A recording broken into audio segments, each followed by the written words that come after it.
Hello student, welcome to the geography classes of class 11। तो शुरू करते हैं हमारी आज की क्लास। फंडामेंटल ऑफ ज्योग्राफी जो हमारी बुक है उसका चैप्टर नंबर 4 हमने स्टार्ट कर दिया था।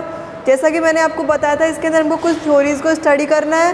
कॉन्टिनेंटल ड्रिफ्ट थ्योरी, महाद्वीपीय प्रवाह सिद्धांत, इसको हमको स्टडी करना था जो हम कर चुके हैं। ठीक है, इस थ्योरी को हमने प्रॉपर्ली देख लिया है। ये ऑथेंटिक थ्योरी थी, लेकिन इसको क्या बोला गया कि आगे फर्दर स्टडी करने के लिए इसको बोला गया था।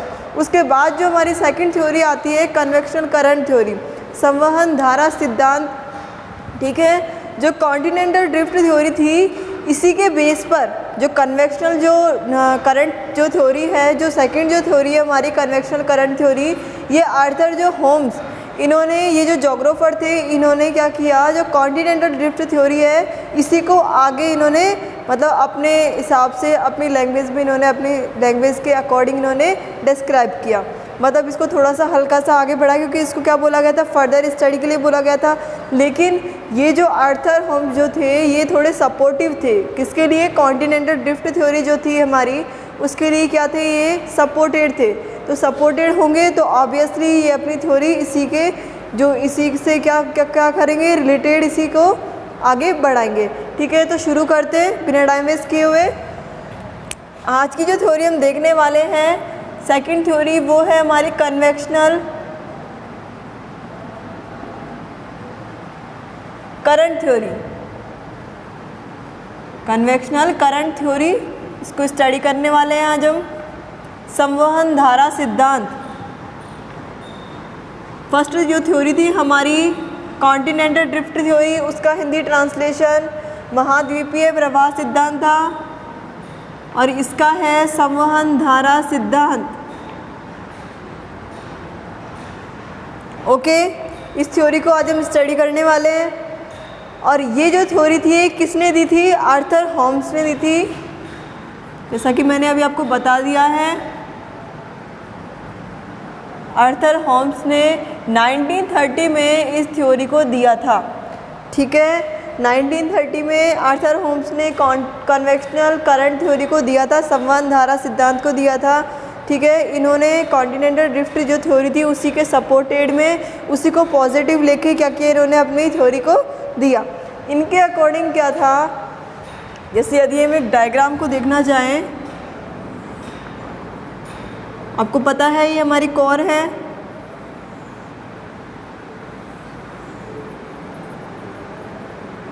प्रॉपर्ली डायग्राम नहीं बन पाएगा, अपनी नोटबुक में अच्छे से बना लीजिएगा। ठीक है, अब देखिए आप इनके अकॉर्डिंग, आर्थर होम्स के अकॉर्डिंग इन्होंने क्या बोला कि बिलो लिथोस्फीयर, मतलब लिथोस्फीयर के जो नीचे क्या होता है, बिलो लिथोस्फीयर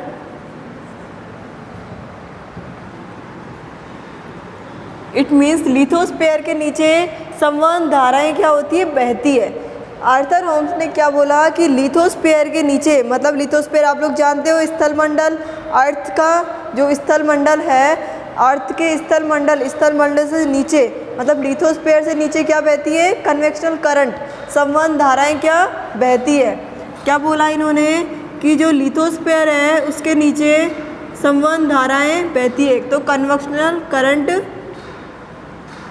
ठीक है, लिथोस्फीयर के नीचे क्या है, कन्वेक्शनल करंट है। ओके, यदि हम आगे बात करें तो आप लोगों को पता है कि ऑलरेडी ये जो कोर है, मतलब जो अर्थ की जो हमारी सरफेस है, अर्थ की सरफेस के जो नीचे क्या ऑलरेडी हीट एग्जिस्ट कर रही है। मैंने आपको पहले ही बता दिया है, यदि नहीं देखा है तो जैसा कि मैंने आपको पहले बताया था कि हर वीडियो का किसी न किसी वीडियो से लिंक है, तो प्लीज़ सारे वीडियोज़ को आप देखिए। ठीक है, तभी समझ में आएगा। तो पहले मैंने आपको बता दिया है कि अर्थ की सरफेस के नीचे हीट ऑलरेडी क्या कर रही है, एग्जिस्ट कर रही है, मतलब बहुत ज़्यादा क्या है, हीट है। ठीक है, और मैंने आपको ये भी बताया था कि जो कोर और मेंटल, पता है आपको 3 लेयर्स है हमारे पास, कोर, मेंटल और क्रस्ट। ठीक है, अब जो कोर और मेंटल है इसके अंदर क्या है, डिफरेंस है, काफ़ी डिफ्रेंशिएशन इसके अंदर है, थर्मल डिफरेंस है इसके अंदर। किस किस के बीच में? कोर और मेंटल के बीच में क्या है, थर्मल डिफ्रेंशिएशन है। और यहाँ पर यदि हम सब्सटेंस की यदि हम बात करें तो यहाँ पर रेडियो एक्टिव जो रेज हैं इनकी एक्टिविटी होने की वजह से क्या होता है, कंटिन्यू एक्टिविटी होने की वजह से एनर्जी रिलीज़ होती है। क्या होती है, एनर्जी रिलीज़ होती है। यदि हम इनको लैंग्वेज के रूप में लिखें तो due to thermal differentiation, thermal difference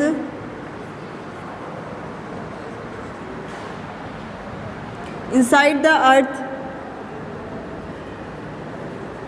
okay, inside the earth, ठीक है। और आप लोगों को पता है यहाँ पर क्या होती है, रेडियो एक्टिव जो रेज हैं, क्या होती है, रेडियो एक्टिव रेज जब एक्टिविटी कंटिन्यू चलती रहती है तो एनर्जी क्या होती है, रिलीज़ होती है। एंड हम लिख सकते हैं रेडियो एक्टिविटी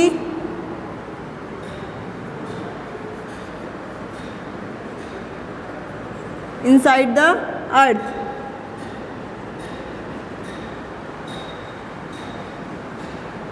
समझ में आ गया होगा। जैसा कि मैंने अभी आपको बताया कि जो हमारी कोर, जो हमारी लेयर जो होती हैं कोर और मेंटल, इनके बीच क्या पाया जाता है, थर्मल डिफरेंस इनके बीच पाया जाता है, ठीक है। और जो नेक्स्ट हमारी जो बात आ रही है, रेडियो एक्टिव जो किरणें हैं, जो रेडियो एक्टिव जो रेज हैं, ठीक है, इनसे क्या होती है, कंटिन्यूसली एक्टिविटी होने की वजह से क्या होती है, इनसे एनर्जी रिलीज़ होती है। और जैसा कि मैंने आपको बताया कि यहाँ पर क्या होती है, ऑलरेडी हीट एग्जिस्ट करती रहती है, तो प्रीमोर्डियल क्या रहती है, हीट वहाँ पर रहती है। अब हम आते हैं डायग्राम की तरफ। ये जो चीज़ थी, ये वाली जो लाइन है कि ये जो क्या है, थर्मल डिफरेंशिएशन है, इनके अंदर क्या है, बीच में थर्मल क्या है, डिफरेंस है, इनके बीच डिफरेंस है, ठीक है। उसके बाद जो रेडियो एक्टिव की एक्टिविटी होने की वजह से जो एनर्जी जो रिलीज़ होती है, तो कुछ इस तरीके से रिलीज़ होती है। एनर्जी जो रिलीज़ होती है वो कुछ इस तरीके से रिलीज़ होती है। इट मीन्स अपोजिट साइड से, ठीक है। कैसे होती है, अपोजिट साइड से। और जैसा कि आप लोगों को पता है कि यहाँ पर क्या हो रही है, एनर्जी रिलीज़ हो रही है, मतलब कन्वेक्शनल जो करंट है, जो संवहन धारा है, वो क्या हो रही है, बह रही है यहाँ पर, ठीक है। किसकी वजह से, क्यों बह रही है, थर्मल डिफरेंस होने की वजह से, रेडियो एक्टिव की एक्टिविटी होने की वजह से एनर्जी रिलीज़ हो रही है, और उसकी वजह से क्या हो रहा है, जो कन्वेक्शन करंट है वो यहाँ पर हो रहा है। और जैसा कि आपको पता है ये क्या है, एस्टेनोस्फीयर, हम पहले स्टडी कर चुके हैं। क्या है ये, एस्टेनोस्फीयर। तो अब आप लोगों को पता है कि ऑलरेडी एस्टेनोस्फीयर के ऊपर वाली लेयर कौन सी होती है, क्रस्ट। कौन सी लेयर है ये, क्रस्ट, ठीक है। अब यहाँ पर आप लोगों को पता है कि एस्टेनोस्फीयर की जो ऊपर वाली लेयर है, मैंने आपको ये जो चैप्टर है इसी के फर्स्ट वीडियो में बताया था कि जो एस्टेनोस्फीयर की ऊपर वाली जो लेयर है, इट मीन्स जो क्रस्ट है वो क्या करती रहती है, कंटिन्यूसली मूव करती रहती है। मतलब कॉन्टिनेंट्स का जो हमने ऑरिजिन किया था, कॉन्टिनेंट जो हमने बनाए थे वहाँ पर कि किस तरीके से क्या पता बने होंगे, ठीक है। तो वो हमने देखा था, क्या देखा था, एस्टेनोस्फीयर है, एस्टेनोस्फीयर के ऊपर वाली जो लेयर है क्रस्ट, वो लेयर कंटिन्यूसली क्या करती है, मूव करती है। मूव करने की वजह से कॉन्टिनेंट्स बन रहे थे, ठीक है। हमने कुछ इसी तरीके से स्टडी किया था। और ये जो लेयर है, ये जो क्रस्ट है, ये क्यों मूवमेंट कर रही है, किसकी वजह से मूवमेंट कर रही है, ये कर रही है इन कन्वेक्शनल करंट्स की वजह से। कन्वेक्शनल करंट की वजह से क्या कर रही है, ये जो क्रस्ट है ये क्या कर रही है, मूव कर रही है। तो ये जो कन्वेक्शनल करंट जो थ्योरी थी, ये कुछ यही थी। क्या थी, हमने इसको डायग्राम में भी देख लिया है। और इनके अकॉर्डिंग क्या था, बिलो लिथोस्फीयर जो आर्थर होम जो थे, एक बार फिर से रिपीट कर लेते हैं कि जो आर्थर होम जो जोग्राफर थे, इन्होंने क्या बोला कि लिथोस्फीयर के नीचे क्या बहती है, कन्वेक्शनल करंट्स, संवहन धारा क्या करती है, बहती है, ठीक है। और अब आप लोगों को पता है कि जो कोर, जो हमारी जो लेयर होती है, कोर और मेंटल, इनके बीच क्या होता है, थर्मल डिफरेंस होता है। और यहाँ पर रेडियो एक्टिव जो किरणें हैं, रेडियो एक्टिव जो रेज है, इनके कंटिन्यूसली एक्टिविटी होने की वजह से क्या होता है, वहाँ पर एनर्जी रिलीज़ हो जाती है। एनर्जी यदि रिलीज़ हो रही है तो कुछ इस तरीके से होगी। तो ये जो है, ये कन्वेक्शनल करंट मतलब संवहन धारा क्या, ये बह रही है। और जैसा कि आपको पता है कि ऑलरेडी वहाँ पर अर्थ के सरफेस के नीचे क्या ऑलरेडी क्या कर रही है, हीट एग्जिस्ट कर रही है। ऑलरेडी क्या कर रही है, हीट एग्जिस्ट कर रही है, ठीक है। और जैसा कि आपको पता है ये एस्टेनोस्फीयर है हमारा, एस्टेनोस्फीयर के ऊपर वाली लेयर है क्रस्ट, और क्रस्ट कंटिन्यूसली मूव करती है। मैंने आपको पहले ही बताया था कि लेयर्स क्या करती रहती है, कंटिन्यूसली मूव करती रहती है। तो ये जो क्रस्ट है ये क्या कर रही है, कंटिन्यूसली मूव कर रही है, किसकी वजह से, कन्वेक्शनल करंट की वजह से, ठीक है। तो आपको समझ में आ गया होगा कन्वेक्शनल करंट जो थ्योरी है, संवहन धारा सिद्धांत, इसकी जो लिमिटेशंस हैं, जो कॉन्टिनेंटल ड्रिफ्ट थ्योरी, उसकी जो मैंने आपको लिमिटेशन बताई थी, दोनों की सेम ही है, क्योंकि इन्होंने भी अर्थ के सरफेस की बात करी थी और उन्होंने भी अर्थ के सरफेस की बात करी थी। मतलब इन लोगों ने सिर्फ कॉन्टिनेंट्स के ही सैंपल लिए थे, ओशंस का इनका कुछ भी नहीं था। मतलब जो इनकी लिमिटेशन जो थी, एक बार फिर से देख लीजिए, जो कॉन्टिनेंटल ड्रिफ्ट थ्योरी की जो क्या थी, लिमिटेशंस थी, तो जो लिमिटेशंस थी, इन्होंने क्या किया था, सिर्फ कॉन्टिनेंट्स के क्या लिए थे, सैंपल लिए थे। क्या लिए थे इन्होंने, कॉन्टिनेंट्स के सैंपल लिए थे, ठीक है। और जो सेकंड जो इनकी लिमिटेशन आती है, इन्होंने क्या बोला कि जो ओशन बेड्स है, मतलब सी बेड्स, इट मीन्स जो सी बेड्स है, जो सी वाला जो एरिया है, सी फ्लोर वाला एरिया है, वो क्या है, वो क्या है, फ्लैट है, वो फ्लैट है। तो इसकी वजह से कुछ जो इन्फॉर्मेशन है वो नहीं आ पाई, क्या जो इन्फॉर्मेशन है वो नहीं आ पाई। तो अब धीरे धीरे डेवलपमेंट हुआ। आर्थर होम्स ने और अल्फ्रेड वेगनर ने तो अपनी अपनी थ्योरियाँ दे दी, ठीक है। उसके बाद हमारी आती है सी फ्लोर स्प्रेडिंग। जो थर्ड जो थ्योरी है वो क्या आती है, सी फ्लोर स्प्रेडिंग। ये काफ़ी टाइम बाद आई थी, मतलब बहुत ज़्यादा जब डेवलपमेंट होने लग गया था, जब डेवलपमेंट हुआ, टेक्नोलॉजीज़ आई, तो तब इस थ्योरी को दिया गया था, ठीक है। तो अब हम देखते हैं थर्ड जो हमारी थ्योरी है। तो ये वाली थ्योरी तो आपको समझ में आई गई होगी। First theory continental drift theory और कन्वेक्शनल करंट थ्योरी दोनों आपस में रिलेटेड हैं, दोनों ज़्यादा डिफरेंस नहीं है, सेम ही है, तो ऑब्वियसली समझ में आ ही गया होगा। डायग्राम को अच्छे से ड्रॉ कर लीजिएगा अपनी नोटबुक में।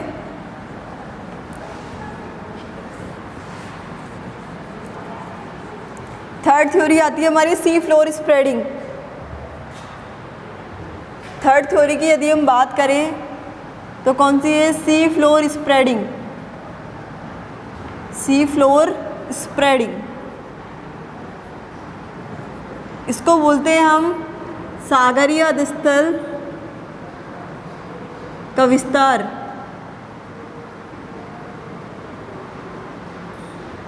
सागरीय अधस्थल का विस्तार, ठीक है। और ये जो थ्योरी थी, ये किसने दी थी, हेस ने दी थी। किसने दी थी इसको, हेस ने 1961 में। देखिए अब सी floor spreading, convectional current theory के बाद कौन सी आती है, सी फ्लोर स्प्रेडिंग, ठीक है। और ये थ्योरी किसने दी थी, हेस ने। जब धीरे धीरे डेवलपमेंट होने लग गए तो सी बेड्स के नीचे देखा गया, मतलब जब डेवलपमेंट्स हो रहे थे तो ज्योग्राफी के अंदर भी डेवलपमेंट्स को देखा गया।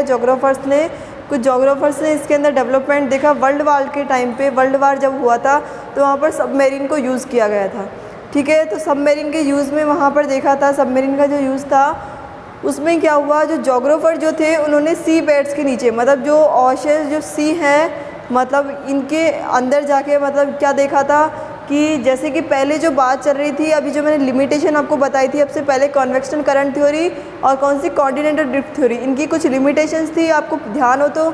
इन्होंने क्या बोला था कि यहाँ पर जो सी फ्लोर है क्या है, वो फ्लैट है, लेकिन नहीं, ऐसा नहीं निकला। जब सर्च जब हुई, रिसर्च जब वहाँ पर हुई, तो क्या था कि जो सी फ्लोर जो है वो क्या है, जैसे हमारी अर्थ है, वहाँ पर पहाड़ बने हुए हैं, कुछ डिप्रेशंस बने हुए हैं, तो मतलब उसी तरीके से यहाँ पर भी काफ़ी सारी स्ट्रक्चर्स बनी हुई थी। तो धीरे धीरे डेवलपमेंट के साथ साथ हमें यहाँ से काफ़ी कुछ नॉलेज मिल गई, ठीक है। तो ये जो थ्योरी दी थी वो किसने दी थी, हेस ने। और जो सी फ्लोर जो जब वहाँ पर जब उसकी स्टडी की थी, जब उसको रिसर्च किया गया था, तो वहाँ पर कुछ चीज़ें वहाँ पर मिली हमको। तो क्या क्या चीज़ें मिली, सबसे पहले तो आप देख लीजिए, जब वहाँ पर डिटेल जब रिसर्च की गई, जब डिटेल वहाँ पर रिसर्च हुई थी, तो रिसर्च के टाइम पर कुछ 3 थिंग्स हमको वहाँ पर मिली। कौन कौन सी, कॉन्टिनेंट, मार्जिन्स, महाद्वीपीय सीमाएं,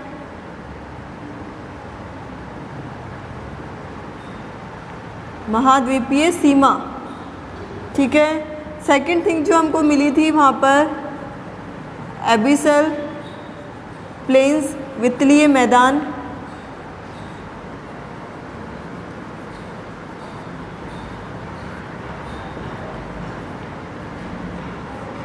और जो थर्ड थिंग जो हमको मिली थी मिड ओशियनिक रिज, ठीक है, मिड ओशियनिक रिज, ठीक है। ये इसका जो हिंदी ट्रांसलेशन है वो है मध्य महासागरीय तटस्थ,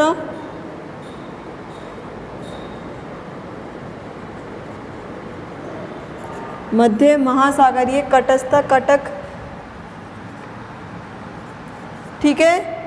जब रिसर्च हुई थी तो हमको 3 थिंग्स वहाँ पर मिली। जब सी बेड्स के नीचे, सी फ्लोर के नीचे जब रिसर्च हुई तो 3 थिंग्स मिली। कौन कौन से? कॉन्टिनेंट मार्जिन्स, महाद्वीपीय सीमाएं, एबिसल प्लेन, वितलीय मैदान, मिड ओशियन रिज यानी कि मध्य स्तरीय कटक, मध्य महासागरीय कटक। आप देखिए यहाँ पर क्या हुआ था, एक बार डायग्राम के थ्रू हम देख लेते हैं, ठीक है।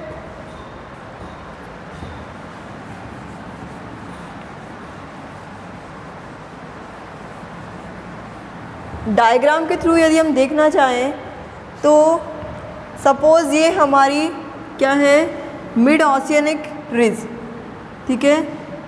ये क्या है हमारी मिड ओशियनिक रिज, या फिर आप कुछ रिज इस तरीके से भी बना सकते हो, ठीक है। ये क्या है हमारी मिड ओशियनिक रिज। यहाँ से एक कटक निकल रहा है, क्या निकल रहा है? एक कटक निकल रहा है। ये क्या है? मिड ओशियनिक रिज, और यहाँ से क्या निकल रहा है? एक कटक निकल रहा है। अब देखिए ये जो थ्योरी थी, ये क्या थ्योरी थी, एक बार आप देखिएगा, सी फ्लोर स्प्रेडिंग, ठीक है। इसका मतलब ही क्या है? सागरीय अधिस्तर का विस्तार। कैसे हुआ? जैसे ये हमारी, आप मान लीजिए ये क्या है हमारा सी, जो ओशियनिक, जो मिड ओशियनिक जो रिज था वो ये है। जब यहाँ से जब मैग्मा बहा, जैसे ये कुछ इस तरीके से था, बंद था, ठीक है, ये कुछ इस तरीके से रिज बनी हुई है। रिज जो बनी हुई है, जब ये धीरे धीरे क्या हुआ, जब ये धीरे धीरे खुलना चालू हुआ, खुलना जब चालू हुआ तो इसके नीचे से मैग्मा निकला। जैसे धीरे धीरे जब कम दूरी हुई तो कम, ठीक है, जब मैग्मा नीचे से निकला तो वो थोड़ा कम दूरी पर पहुंचा, जब थोड़ा और निकला तो वो थोड़ा और दूरी पर निकला, और जब वो थोड़ा और नीचे से निकला तो मैग्मा की जो दूरी है वो काफ़ी दूरी तक फैल गई। इट मीन्स देखिए आप लोग, जैसे ये क्या है, एक मिड ओशियनिक रिज है, ठीक है। यहाँ से जब आपको पता है अर्थ सरफेस के नीचे क्या है, मैग्मा भरा हुआ है, आपको पता है ऑलरेडी कि अर्थ सरफेस के नीचे क्या है, मैग्मा है। और जब मैग्मा यहाँ से निकल रहा है तो जैसा कि मैंने आपको पहले ही बताया था कि जब मैग्मा जब जम जाता है, सॉलिडिफाई उसका हो जाता है, तो लेयर्स के ऊपर लेयर बन जाती है। क्या बन जाती है? लेयर्स के ऊपर लेयर, और वो काफ़ी दूर तक फैलने लग जाती है, ठीक है। यहाँ पर क्या है, जब मैग्मा जब फैला, मैग्मा जब बाहर निकला तो कुछ मैग्मा जो है वो कुछ इस तरीके से निकला, ठीक है, मतलब उसकी थोड़ी कम दूरी हुई। जैसे सेंट्रल पॉइंट है, सेंट्रल पॉइंट से थोड़ा कुछ दूरी, फिर जब और मैग्मा निकला तो वो थोड़ा और दूरी पर गया, और जब मैग्मा निकला तो वो और दूरी पर फैल गया। तो यही हमारी सी फ्लोर स्प्रेडिंग कि सी फ्लोर मतलब जो अर्थ सरफेस के जो नीचे वाला एरिया है, जब मैग्मा जब वहाँ से निकला तो वो पहले कुछ दूरी पर पहुँचा, फिर थोड़ा और दूरी पर पहुँचा सेंट्रल पॉइंट से, और फिर वो सेंट्रल पॉइंट से बहुत दूरी तक वो फैल गया, ठीक है। तो आप इसको एक बार डायग्राम के थ्रू देख लीजिए, कुछ इस तरीके से इसका डायग्राम ड्रॉ होगा, ठीक है। इसका जो डायग्राम है वो आप अच्छे से ड्रा कर लीजिएगा।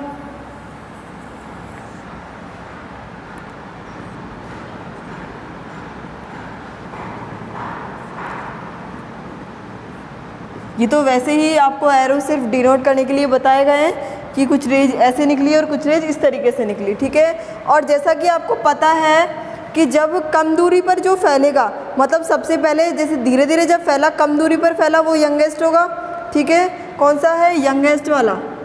इट मीन जो सेंट्रल पॉइंट वाला जो है मैग्मा, ये क्या है? यंगेस्ट। और जब थोड़ा और दूरी पर फैला तो वो क्या हो गया? ओल्डर, थोड़ा पुराना हो गया।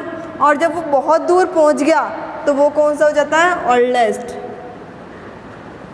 समझ में आ गया होगा सी फ्लोर स्प्रेडिंग थ्योरी क्या है।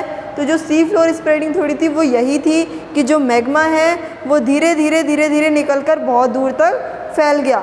इट मीन्स कुछ इसी तरीके से जो अलग जो हुआ था उस चीज़ को हम देखेंगे कि जो साउथ अमेरिका और अफ्रीका है, जो इनमें डिफरेंस जो आए थे वो हम देखेंगे। मतलब सेम चीज़ें थी लेकिन एविडेंस जो हमको मिले थे वो क्या मिले कि ये पहले ही एक थे, कुछ इस तरीके के, मतलब इसके अंदर हमको कुछ सेम चीज़ें यहाँ पर हमको मिली थी। ठीक है, तो यदि हम इसको लैंग्वेज के थ्रू यदि देखें तो डायग्राम तो आप ड्रॉ कर ही लेंगे। Oceanic floor is pushed due to volcanic eruption. ठीक है, जब वॉल्केनिक इरप्शन हुआ एट मिड ओशियनिक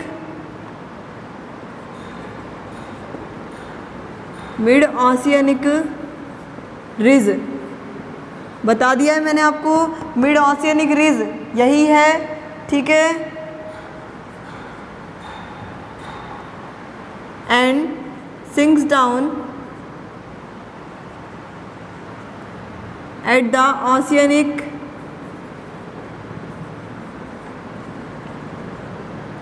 ट्रेंचेज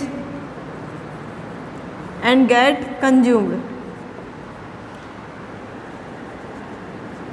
तो यही थी हमारी सी फ्लोर स्प्रेडिंग जो थ्योरी थी, वो यही थी हमारी।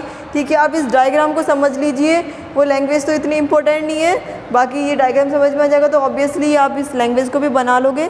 तो ये डायग्राम ही आपको समझ में आना चाहिए, इसे आप अच्छे से देख लीजिएगा कि हम कैसे हुई सी फ्लोर स्प्रेडिंग। ये जो थ्योरी थी क्या थी ये हेस के अकॉर्डिंग क्या था, अर्थ सरफेस के नीचे क्या है, ये मिड ओशियनिक रेज, क्या है, मिड ओशियनिक रेज। यहाँ पर क्या हुआ, जब वॉल्केनो जब स्टार्ट हुआ, यहाँ पर जब वॉल्केनिक जब हुआ तो क्या हुआ, यहाँ पर जो मैग्मा है वो पहले कम दूरी पर फैला। ऑब्वियसली आपको पता है कि मैग्मा तो निकलेगा ही, अरे जब वॉल्केनो फटेंगे तो ऑब्वियसली क्या, मैग्मा तो निकलेगा ही। तो जो मैग्मा है वो पहले कम दूरी पर पहुँचा, फिर वो थोड़ा और दूरी पर पहुँचा और वो बहुत ज़्यादा फैल गया। ठीक है, तो ये आपको समझ में आ जाना चाहिए। जो सेंट्रल वाला है उसको हमने यंगेस्ट बोला, थोड़ा और पुराना हो गया, वो थोड़ी और दूरी पर जो हमको मिला मैग्मा वो ओल्डर, और जो बहुत दूरी पर, क्योंकि थोड़ा टाइम भी तो लगेगा, तो ऑब्वियसली क्या हो जाएगा, ये ओल्डेस्ट। तो समझ में आ गया होगा आप लोगों को। अब हम इनके एविडेंसेस की बात करें। ठीक है, अब इनके एविडेंस को देखते हैं हम इस थ्योरी के बाद।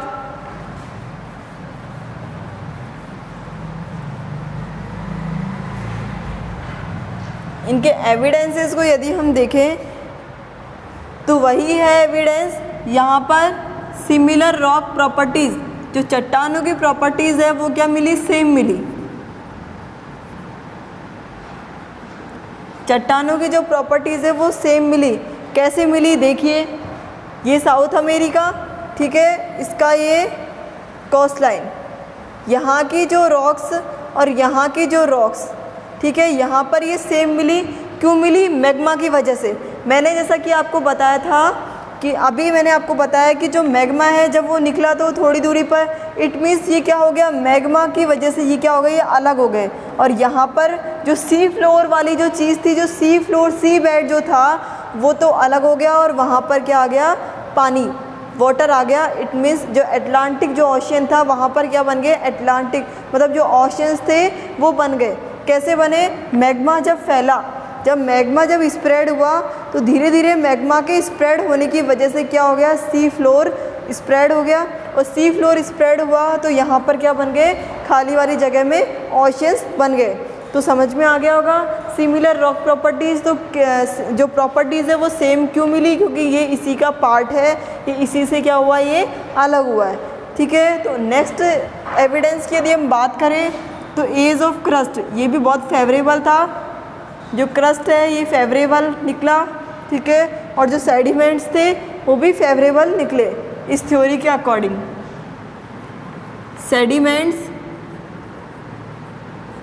सेडिमेंट जो थे यहाँ के लो थिकनेस थे। लो थिकनेस कैसे थे, जो सेडिमेंट्स थे, जो मिनरल्स वगैरह जो थे यहाँ पर, ये लो थिकनेस थे। कैसे थे, आपको पता है कि ये जो टाइम है मतलब अर्थ के फॉर्मेशन के बाद हुआ है सब कुछ, तो इट मीन्स ये यंगेस्ट ही है, और जब यंगेस्ट होगा तो लो थिकनेस यहाँ पर होगी। तो एज ऑफ क्रस्ट, और इट मीन्स यहाँ पर एज भी कम है, आपको पता है। ठीक है, तो एज ऑफ क्रस्ट और जो सेडिमेंट्स ये क्या है, ये फेवरेबल निकले यहाँ पर। ठीक है, एविडेंसेस जो थे यहाँ के ये क्या थे, फेवरेबल थे। उसके बाद जो नेक्स्ट जो लास्ट जो आता है हमारे पास पैलियोमैग्नेटिज्म, पैलियोमैग्नेटिज्म, ठीक है। चुंबकत्व ध्रुवण,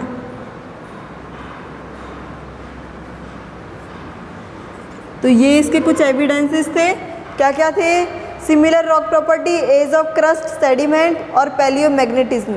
मतलब चुंबकत्व जो ध्रुवण है वो चुंबकत्व ध्रुवण क्या होता है? ये जो लेयर्स है, जैसे इट मीन्स ये जो यंगर वाला जो है, यंगर वाला और जो ओल्डेस्ट वाला, मतलब जो पास वाला, जो सेंटर के जो पास वाला क्या है? मैग्मा है। सेंटर के पास वाला जो मैग्मा है और जो सेंटर के बहुत दूर वाला जो मैग्मा है, ऑब्वियसली उसके अंदर क्या आता है? डिफरेंस आता है। पता है आपको? जो सेंटर के पास वाला जो मैग्मा है और सेंटर के दूर वाला जो मैग्मा है, ये क्या है? इन दोनों के अंदर डिफरेंस है। ऑब्वियसली डिफरेंस तो होगा, लेकिन फिर भी चुंबकत्व ध्रुवण की वजह से यहाँ के और यहाँ के क्या, यहाँ की और यहाँ की जो प्रॉपर्टीज़ है वो क्या निकली है? हमारे पास सेम निकली। क्यों निकली? जबकि यहाँ पर तो क्या है? दोनों के अंदर डिफरेंस आ रहा है, लेकिन फिर भी क्या निकली? ये जो इनकी प्रॉपर्टीज़ है वो सेम निकली। इसका मतलब ये कहीं ना कहीं ये इसी का पार्ट था, ठीक है। तो हमने एविडेंसेस को देख लिया, similar rock properties, age of crust, sediment, low thickness और पैलियोमैग्नेटिज्म, ठीक है। हमने इसको अच्छे से देख लिया। पैलियोमैग्नेटिज्म है ये चुंबकत्व ध्रुवण, तो समझ में आ गया होगा। हमने दो थ्योरीज़ को स्टडी कर लिया आज, तो कन्वेक्शनल करंट थ्योरी और सी फ्लोर जो स्प्रेड है, सी फ्लोर स्प्रेडिंग, इसको हमने स्टडी कर लिया। सागरीय अधिस्थल का विस्तार, ठीक है, और संबंध धारा सिद्धांत, इन दोनों को हमने स्टडी कर लिया। नेक्स्ट वीडियो के अंदर हम प्लेट टेक्टोनिक और जो इंडियन प्लेट है उन थ्योरीज़ को हम स्टडी करने वाले हैं और चैप्टर का दी एंड कर देंगे, ठीक है। तो ये जो 3 थ्योरी है आप इनको अच्छे से एक बार देख लीजिएगा, रिपीट कर लीजिएगा। यदि आप लोगों को प्रॉब्लम भी हो तो आप मैप लाके, जो वर्ल्ड का पॉलिटिकल मैप है उसके अंदर आप इसको शो कर दीजिएगा, जिससे आपको बाद में पढ़ने में दिक्कत नहीं आएगी। ये एविडेंसेस जो थे इसके अंदर जो भी सेम चीज़ें जो मिल रही थी हमको, आप उसको शो कर दीजिएगा, जो दिक्कत नहीं आएगी, ठीक है। तो इनको आप अच्छे से तैयार कीजिए। आगे आने वाले जो वीडियो है उसके अंदर हम और नेक्स्ट थ्योरीज़ को स्टडी करेंगे और चैप्टर को कंप्लीट करेंगे, ठीक है। और आप इनके नोट्स कंटिन्यू बना ही रहे होंगे, शायद ऑब्वियसली बना ही रहे होंगे, आई होप, ठीक है। तो आप इनको कंटिन्यूसली करते जाइए, कोर्स टाइम पर ही पूरा हो जाएगा, ज़्यादा डिप्रेशन में आने की ज़रूरत नहीं है, ठीक है। चलो ठीक है, फिर आज का वीडियो हमारा यहीं एंड होता है। Thank you so much.